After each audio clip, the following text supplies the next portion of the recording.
हाय दोस्तों, मैं एडवोकेट मोहित कठेरिया और आप देख रहे हैं मेरा यूट्यूब चैनल कानून का ज्ञान में आपका स्वागत है। आज जो हम बात करने वाले हैं वो एक विधेयक जो है पेश किया गया है।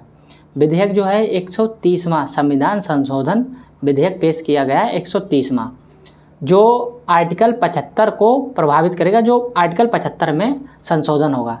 ये जो आज का वीडियो बनाने जा रहे हैं बहुत ही इम्पोर्टेंट है सभी लोगों के लिए। इसमें समझने वाली बातें बहुत ही ज़्यादा महत्वपूर्ण है।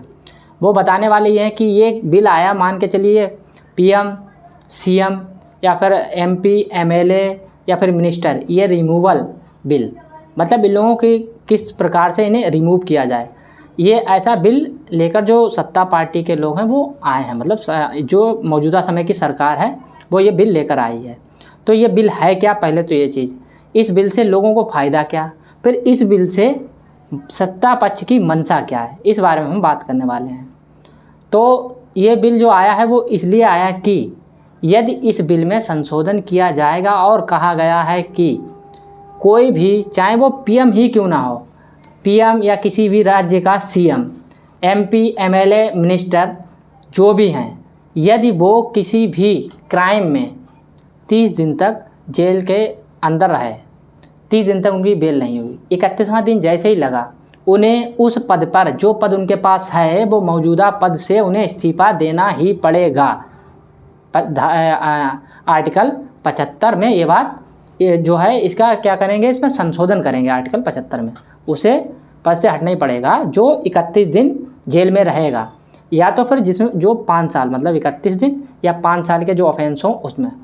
अब इसमें ये देखना है कि ऐसा क्यों लेकर आई है सत्ता पक्ष पार्टी, क्यों लेकर आई है, इसमें फ़ायदा किसका। देखिए, अभी हाल ही में दिल्ली के मुख्यमंत्री अरविंद केजरीवाल 50 दिन तक किसी भी मामले में जेल में रहे। उन्होंने जेल में रहते हुए अपने मुख्यमंत्री पद से इस्तीफ़ा नहीं दिया। तो इसी कारण और बाकी अन्य ऐसे कारण हैं कि जिस कारण मतलब लोग, मंत्री या बड़े बड़े विधायक जेल में रहे और उन्हें इस्तीफ़ा नहीं दिया। इसलिए ये बिल लाया गया है कि आप जेल में रहकर कोई भी गतिविधि ऐसी ना कर पाएँ।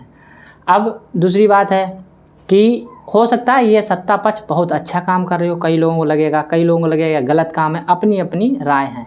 पर हम जो इसमें कहेंगे वो अपनी राय कुछ इसमें इंक्लूड कर रहे हैं कि क्या ऐसा तो नहीं कि सत्ता पक्ष का ऐसा विचार या ऐसा उनका आइडिया आ गया हो कि उनकी ऐसी मंशा हो कि हम अन्य राज्यों में जहां उनकी सत्ता नहीं है वहां उन राज्यों में हम अपनी पार्टी का विस्तार कर सकें। ऐसा क्यों?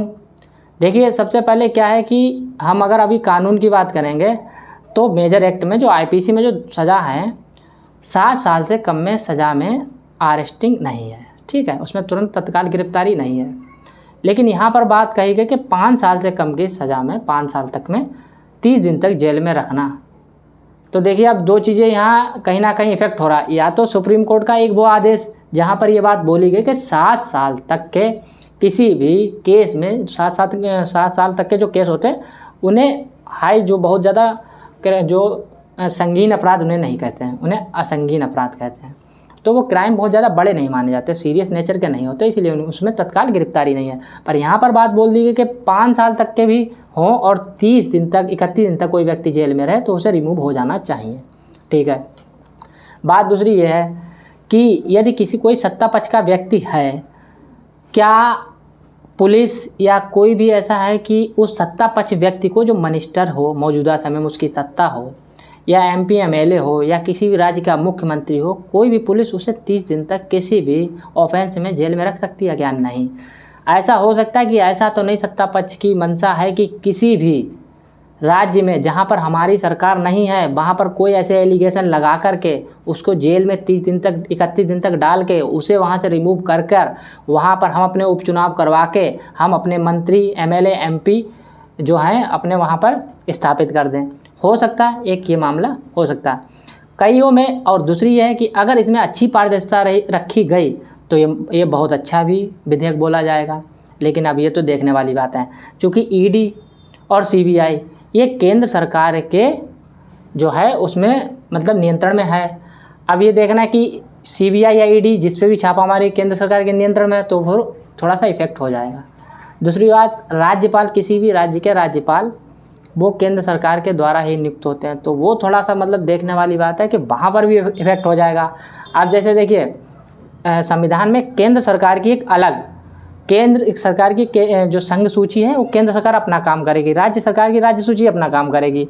अब राज्य में कहीं पर भी कोई मतलब जंगल या कोई भूमि या फिर कोई खनिज या फिर जल की बात हो गई, तो ये सब नियंत्रण राज्य सरकार के ही होगा। लेकिन थोड़ी देर के लिए हम उदाहरण दे रहे हैं, मान लो कोई बहुत बड़ा बिजनेसमैन सेठिया आ गया, उसने केंद्र सरकार से कहा कि फला राज्य में, मान लो उत्तर प्रदेश में, थोड़ी देर के लिए कि सत्ता पक्ष की सरकार नहीं है, उत्तर प्रदेश में इतने इतने एकड़, 1000 एकड़ ज़मीन है, वो मुझे चाहिए।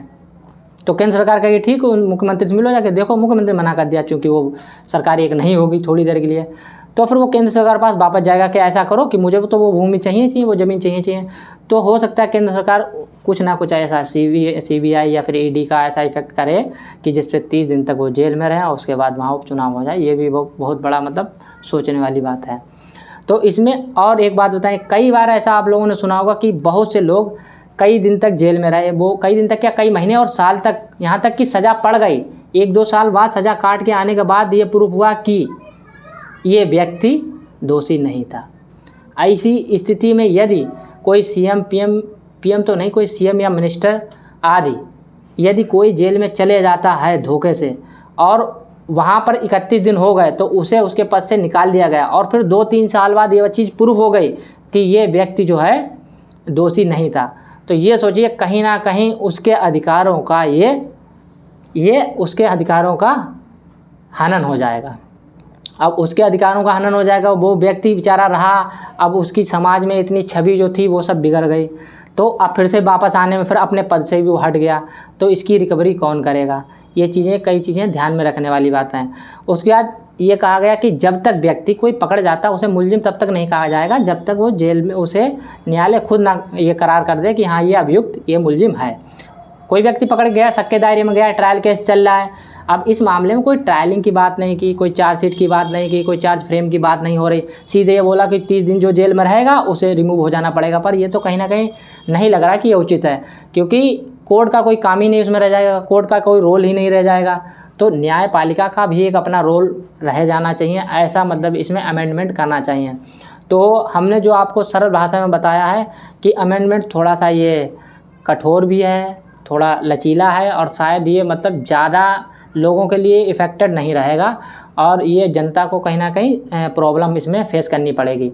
आपकी क्या राय है? आपके वीडियो कहाँ तक ये समझ में आया है? तो आप कमेंट करके बताएं और शेयर करें और सब्सक्राइब करें। थैंक यू, धन्यवाद।